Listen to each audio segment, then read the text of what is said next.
5, 4, 3, 2, 1.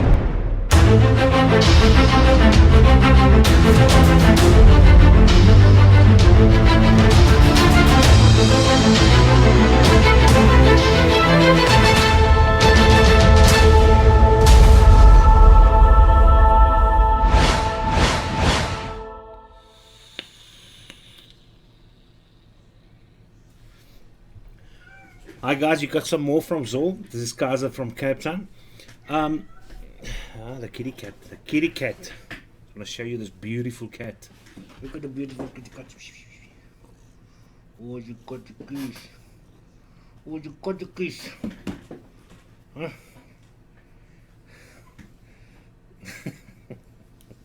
Kitty cat, you got the cat. She moist the cat. She moist the cat. She boys the cat. Ja, man, toe maar gaan opvryven. Okay, I see. Okay, all right. Listen, today I want to talk about the reason why I stopped smoking. And why I want to do that is simply because I think I'm one of those guys which most of you can associate with. It's not a biology lesson, this.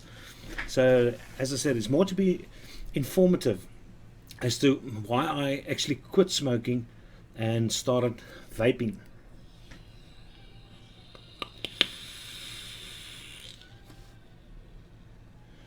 Okay, if you're wondering why the cat's meowing like that, it's because my wife and daughter's already at the beach house. I'm on my way and the cat misses them tremendously. My wife is the cat's favorite.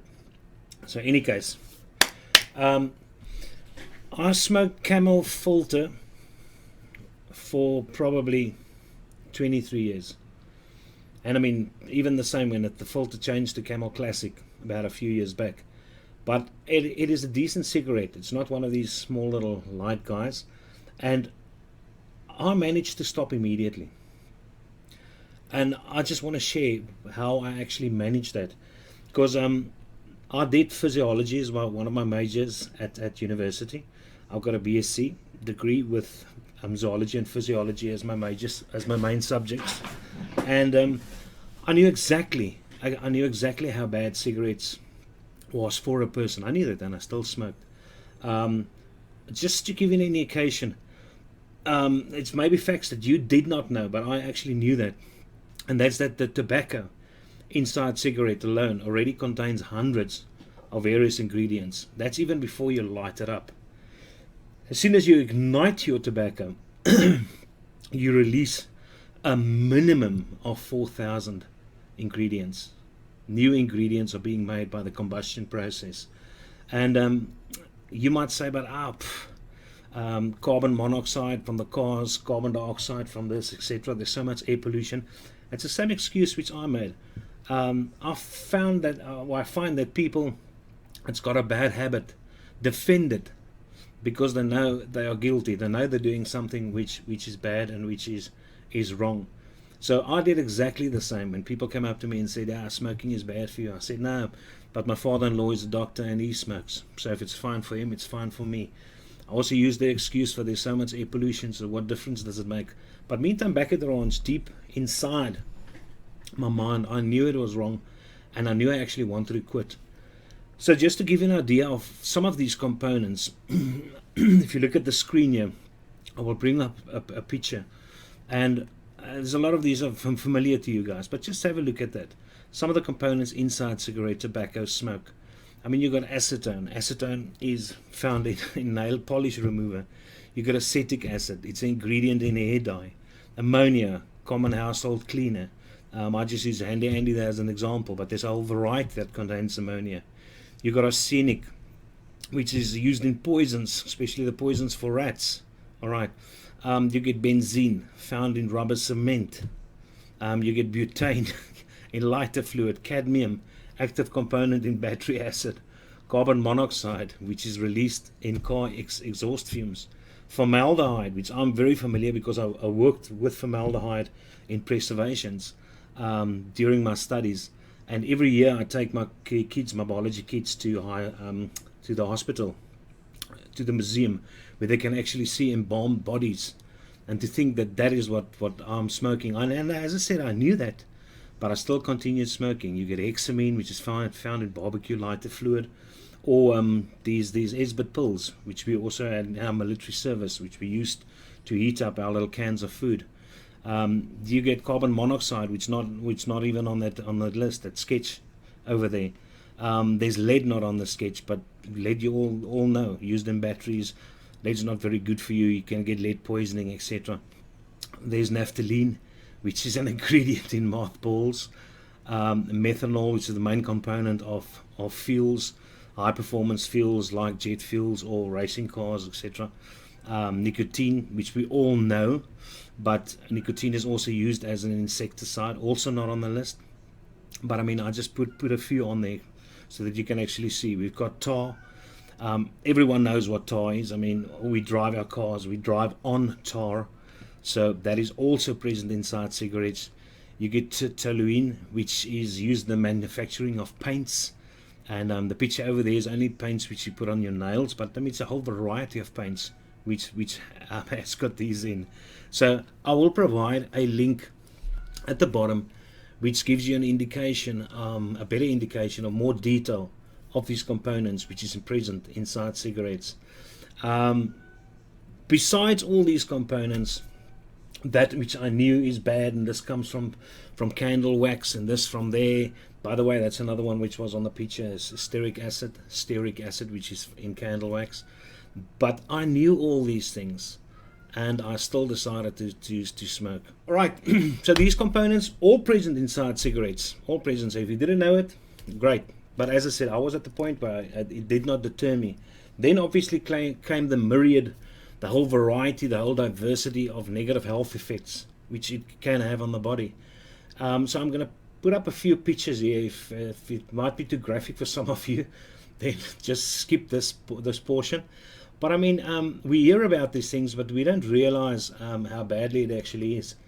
So we can develop mouth cancers, we can develop throat cancers, we can develop lung cancer. So there's a whole variety of cancers, and those are only the cancers of the respiratory passages, which I actually mentioned now. But I mean, of those thousands of components, some guys say there's 6,000, some guys say there's 7,000. That's why I said just go on a minimum of 4,000, then we know we're actually in the clear and very accurate. But the problem with that is 60 plus. Some say 69, some say 70, doesn't matter. But the point is 60%, almost 60%, 60 of those thousands of chemicals which are actually produced by the combustion process are carcinogenic. And if something is carcinogenic, it means it could lead to cancer. If it triggers those cells to start dividing uncontrollably, you start getting tumors in various areas. So don't think that cancer is restricted to the mouth and the lungs and the throat. I mean, these carcinogenic components can actually be absorbed into your bloodstream and then transported via your bloodstream through the pumping of your heart to various other parts of the body. So yeah, where you can also develop different cancers. And we also know it's never going to happen to us. It's a very difficult and a very naive thing to say when you say that. I also said that, definitely. So at this point, with all these negative effects, with arteriosclerosis, which can kick in, which means smoking can also clog your blood vessels. If it's your coronary artery, it can lead to a heart attack. If it's in any other blood vessel in your body as well, it obviously is going to cause a restriction in your blood flow, which means that your blood's going to flow slower. And if you start exercising, you increase the demands of your cells for food, for energy source, to be able to do its functions. Then your heart's going to be forced to pump quicker. But if you've got a blockage somewhere or in a few places in your blood vessels, it can lead to your heart, you're overexerting your heart, and could lead to a heart attack.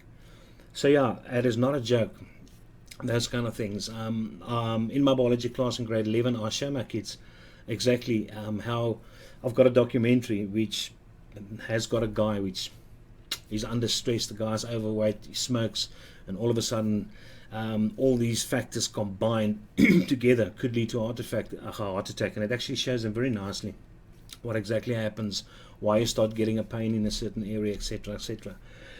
So, guys, except for the health issues, this I also knew, and I still continued smoking. So this still wasn't good enough. So some of you might still be with me here. The ingredients might be good enough for some of you to quit. The health issues might be a good reason for you guys to quit, but then there might be a category of smokers out there which is like me, which that didn't phase it as well. I wasn't phased by that, put it that way. Then you can start mentioning up the various other negatives of smoking, whether directly or indirectly, and there's quite a few of them. I'm not even going to provide you with stats. I'm not interested in stats. Some people ignore stats. Some people find them very interesting, but I'm not going to give you stats. I'm going to give you facts, and the fact is, it is an enormous economical burden on the health sector of any government, is due to these amounts of health issues. So financially, we waste a lot of money, which we could have prevented if we did not smoke. As I said, I knew all these things and I was still smoking. I'm just providing you with a bit of info, which might push you to stop sooner than what it actually took me. It stinks. It does stink, and no one can deny that fact. The other problem which I have with the smoking is it was drawn into it. It gets absorbed in all the material, so it goes into your curtains, goes into your clothes, it goes into the carpet. So you know very quickly if you go into somebody's house, if there's a smoker in that specific house, you can smell it because the smoke gets absorbed by certain materials in that house. So accept the fact that you stink. And if you didn't know you stink, I'm telling you now you stink. And I know this because my learners, as soon as I stopped smoking and started vaping, I teach my learners to be honest. And many of them told me, "Sir, we're very glad that you do not stink so much after break." Because I mean, break times I smoke with other educators which also smoke. And when I stopped, they started coming out with this and said, "Sir, now we can ask you more questions." We're not deterred from your bad smell. So yeah, it does stink for sure. You get the issue about passive smoking, and I'm not a big believer in passive smoking. The fact that it can cause cancers in other people, and the reason why I say that is I know your lung capacity. I know the amount of alveoli or infundibuli, the air bags inside your lungs, where actually gaseous exchange takes place. Your lungs have got a huge and enormous surface area, which you obviously decrease by smoking, killing off cells, losing surface area. That's why your breathing starting to get bronchitis or emphysema, etc. So it's harder for people to breathe. And as I said, one of those bad factors, except for fluid that can build up or slime that can build up, is the fact that you're killing off surface area. Tar that packs in there, it blocks the surface area, which is not a good idea. Honestly not. So yeah, that's not nice. But my point is you've got a surface area roughly of a third of a tennis court with your two lungs. And when I inhale, I know that most to almost all of those bad components, negative components, harmful components gets filtered by my lungs because of the huge surface area. So I cannot think that my passive smoking can really have such a bad effect. But maybe it's a combination of all the people smoking and all the fumes from the cars, etc., that might cause. But I mean, I've tried finding up on Google. I'm doing some research on cancers from passive smoking, and I couldn't find one verified source of that. So you can argue about that, debate about that, but doesn't matter. Let's throw it in there. Passive smoking, people don't like that. They might feel that it's bad for them, etc.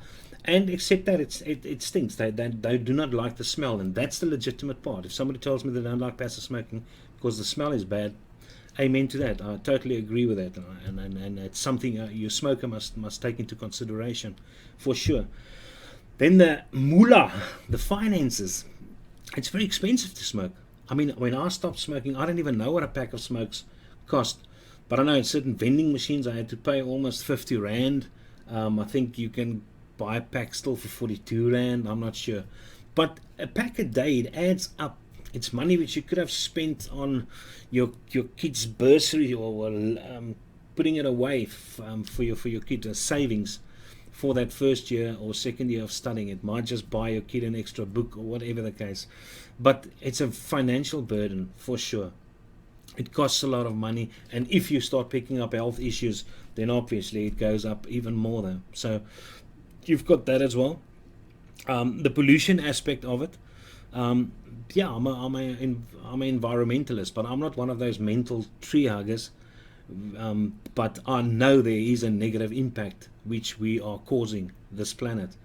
And if you take it, the amount of people that smokes on this planet, and I mean, we're talking about, I think it's 1.4 billion people, of which most of them is in the East, China. They smoke like crazy.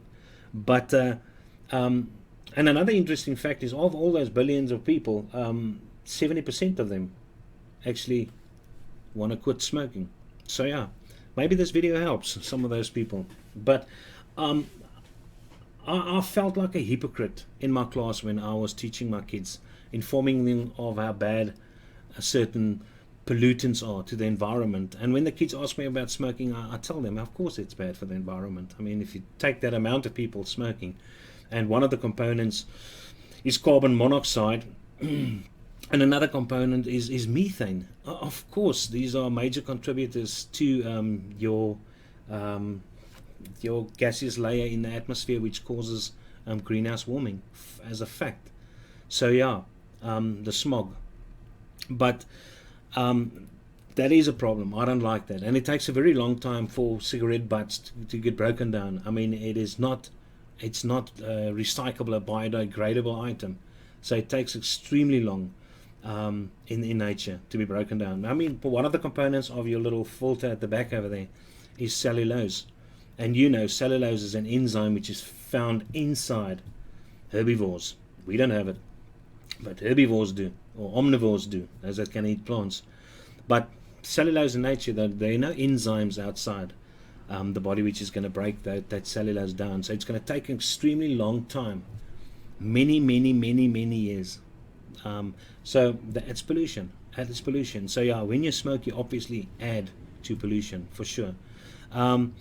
Your taste sensation obviously goes down. You don't realize it because smoking is a conditioning habit. It's something which you do over a long time, a long period of time. So the steak's going to taste the same tomorrow, and it's going to taste the same the next day, and it's going to taste the same the next day, and the next day, and the next day, and the next day. But so you think. It's because slowly but surely you are losing your taste sensation. You're manipulating your taste bud, you're manipulating your olfactory cells by these negative components of the smoke, and obviously it goes down. Your flavor decreases. I know it now because since I stopped smoking, I immediately found a difference, and it is nice. Now guys, remember, all the components I've mentioned, which is supposed to put you off smoking, I was still smoking. All the negative health habits, even the lungs which blacken, which I saw for myself inside the hospital many times, taking the kids, what exactly smokers' lungs look like. Through all those health issues and the pictures of cancers and all that stuff, I was still smoking. Through all these disadvantages which I've mentioned, I was still smoking. And it's actually very selfish if you think about it that way. Now, the only reason why I stopped smoking is because of my daughter. My daughter asked me so many times to please stop smoking. And I mean, my wife smoked for a long time, but she stopped many years ago. And when she decided to stop, I decided to start smoking outside. I never smoked in the house for years. And many a time she came to ask me, wouldn't I please stop smoking? Because she knows it's bad, and she knows it takes off years of your lifespan. And it does. You can do your research about this stuff. I found that most people on this planet they're not critical thinkers. They're very naive. They listen to anything. That's why there's so much problems concerning the vaping industry at the moment. People jumping on the bandwagon of diacetyl being that bad for you, popcorn lung, which is you're going to get that, you're going to get this, it is so da. No. Guys, be a critical thinker. Do your research. One thing which amazed me, one time I came out of the school, and one of the ladies which is involved in the school for many years, which I've known throughout my smoking at the school, never gave me issues, always friendly, never confronted me about my smoking. And when I started vaping, one day, she saw me vaping outside before when I climbed in my car, and she said, but listen, it's actually funny for her that a biology teacher like me would start vaping. I asked her why. She said, but don't I realize how bad it is for you? And I said, no, no, it's not bad. And I asked her, but listen, we've seen one another a lot, but let me ask me, what do you do? Because I thought she might be working for a doctor or something. And she was actually a packager in a smoking company. So obviously that is propaganda which was told to these people. That's the idea going around to prevent people from trying to stop smoking, because there's a lot of money involved. We all know that. I mean, you can look at this big FDA issue which has been going on for a few years now, trying to clamp down on vaping. So I will tell you straight up from all the experience which I've had in the past, of all the research which I've done. And I've done a lot of research. I'm a critical thinker, and critical thinkers force themselves to go and find out the facts before they actually come up with an opinion. And a video which I show my kids, and I will provide the link in the comments. It's a video called We Love Cigarettes.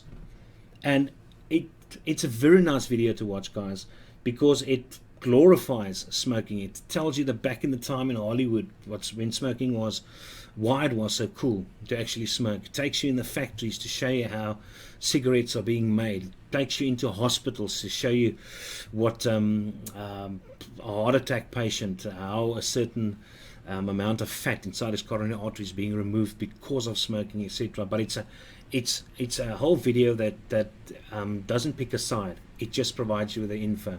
So that I had for years, and I knew about that. And one of the guys in the video, which was mentioned in the video, is a guy called Alan Carr. Now, Alan Carr, he made his millions by bringing out books and doing presentations on how to quit smoking. And he was a chain smoker. And I'm mentioning this because my wife heard about this guy and actually bought his book. And when she finished the book, she killed her last cigarette. She was done smoking. And yeah, and of course you look back, of course, and the same with me when I stopped smoking 7 months ago.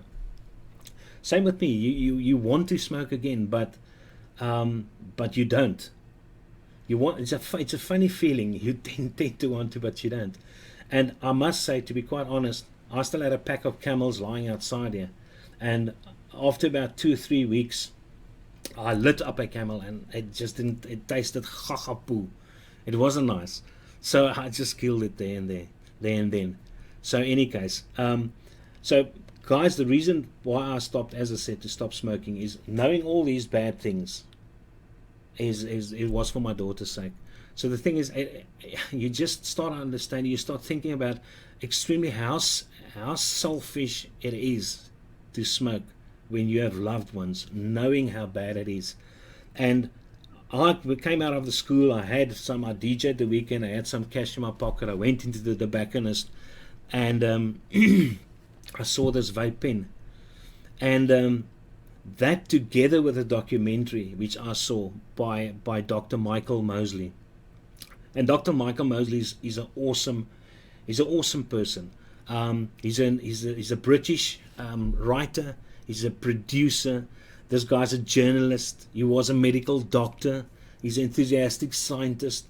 And I loved a lot of his documentaries, which I had. Documentaries on parasites, on how the presence of bacteria influences can influence your diet, what you decide to eat depending on what's inside. This guy is very nice. He's a phenomenal scientist, and I had a lot of respect for him. And he brought out a documentary earlier this year, which is called Miracle or Menace, but it's about vaping. And everything I knew of vaping up until that point did not convince me to start vaping until I watched this documentary. Now I will provide the link in at the bottom over there. So with all these factors in the back of my mind, of which the one foremost in front was my daughters nagging me to stop smoking, and this documentary nailed, they put the last nail inside. I won't say the coffin, but I mean that this was the one that made me decide to buy that maxi vape pen in that tobacconist, and that's how I started vaping, guys. So fantastic. It's guaranteed, scientifically proven, no matter how many tests are going on, that it is healthier. In the beginning I heard it was 95 or 96% healthier, but I know there's a lot of research done, but I know how I feel. That's very important. I know the changes this vaping has done to me. The fact that sushi, which I love it even more. It tastes better. My brandy and coke, which I enjoy occasionally, tastes better. So all these things, it is not cheap to do this. If you're a vaping enthusiast, it can actually cost you a lot of money. But yeah, if you stick to a single device and you make your own e-juice and you don't vape that often, of course it's going to work out cheaper than smoking. So financially, there you will gain. But not in my case. I'm an enthusiast. I enjoy making my own juices, and I enjoy playing around with mods and atomizers, etc., etc. So yeah, I think hopefully you guys would come to realize that smoking has got one specific taste, and if you leave it, you'll know it's a crap taste. Vaping gives you the throat heat, which I got out of my cigarettes, which is why I liked it. It gives a better one because you can manipulate it with your vape fluid. It's still got nicotine in, but I was vaping, 14, 16 milligrams. I can't even remember what's in Camel. But inside this, I've only got, you can decide how much nicotine. I've got 3 milligrams in, which is extremely light. So you immediately bring down that. But the thing what I like the most about vaping is the flavors. If I feel like a custard cheesecake, I make myself a custard cheesecake. Cream soda, float, a bit of Yoda soda.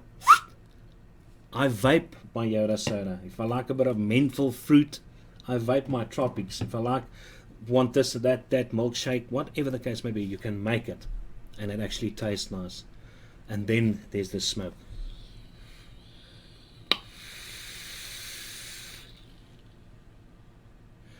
I like the ritual of smoking, but I love the ritual of vaping. So guys, it's pointless smoking.